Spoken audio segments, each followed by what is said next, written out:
And Steve, the boats are already out on the course warming up. Dave Villwock in lane 1, a Pico American Dream. Ken Muscatel, Computers and Applications, lane 2. Steve David in a Miss Kiss 106 in lane 3.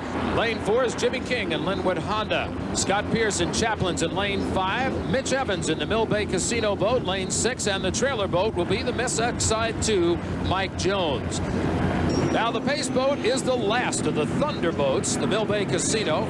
Jim Hendrick, who joins me as color commentator, was in their pit earlier. Production of the Allison engine began in the 1930s. In World War II, it was the main source of power for the American fighter planes. It also was a prime source of power for the Unlimited fleet, along with the Merlins and Griffins, until they turn over to the turbines. Only one team uses this engine, and that is the Cooper's team. And they say they have enough parts and blocks to continue using this engine for the next 20 years.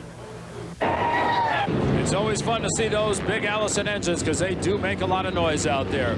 We have a green flag coming up for Heat 1A. There it is, and we are off. Watch the inside lane right away. Number 1, Dave Villwock, Pico American Dream, qualifying at 157.995 miles per hour. He is taking the lead over the rest of the field. As they come down to turn number 1, here's our Labatt's Blue Eye in the Sky, and what a shot as they fan off of corner number 2 down the back chute for the very first time. And we remind you, as you look at that boat, this is the backup boat, the other one being damaged in the qualification runs as he turned it over. Mike Jones, Miss Exide 2, did not start the race. You do not get points if you don't start. You do not get points if you do not finish. So Mike Jones starting out on the wrong foot today. And we have a battle for second now as Ken Muscatel is being challenged on the outside by the U2, which is Steve David in the Kiss 106. Steve, a tough driver. He's with the Jim Harvey Motorsports team, doing a good job. On the outside, though, he's got to get that speed and hold it through the corner. As you look down from our Labatt Blue Eye in the Sky, you can see how he was trying to close him on the outside. No challenge at all for the Pico. Look at this shot. And you're looking from the second place view of Steve David chasing that boat ahead of him, the first place Pico American Dream. You can see that there is a good bit of distance. He doesn't have to worry too much about wake action off of the boats. Pico American Dream, this boat handling this water beautifully. Actually, the team was a little bit happy because the water tends to roughen up here in Seattle. They think this boat handles just a little bit better than the new one in the rough water.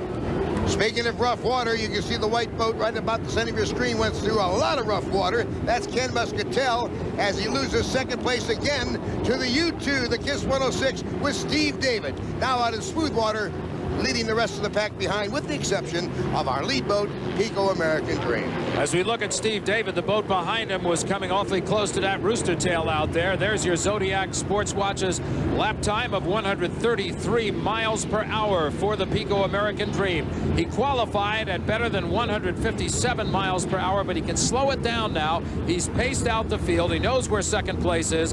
They're keeping him in touch with where Steve David is and whether or not he's closing or not. So now it's a matter of saving equipment. As you can see, the rough water, it starts getting even rougher during the second lap because they've got a little bit of wave action going now. Talk about slowing down. He has to. That water's getting rough down there in corners 3 and 4 as he comes down now to take the checkered flag and 400 points for a first place finish. Well, that's the way Dave Villwock likes to start a race, and he's got to be happy with the performance of the boat as it almost gets loose on him after the victory. And our Fruit of the Loom scoreboard shows the order of finish with Pico American Dream the winner, and of course 400 points. No points for this boat, Exide 2, as he did not start. And our winner, the Pico American Dream, Dave Villwock, coming back to the winner's dock. Ken Muscatel went straight to the crane. He had some damage, and we're going to check that out and get an update, but right now let's go down to the winning dock. Dave, you thought the old boat might like Lake Washington. How was the ride? Yeah, it ran good, and, you know, got her right out there and, you know, just performed. Crew did a great job. So you're optimistic? Oh, yeah, we're having a blast. Those guys, they're trying to change the rules and change all this stuff. You know, I haven't checked to see if I have L11 shorts on or something, but, you know, we're legal, and we're going to go kick their butt today. I tell you that for sure.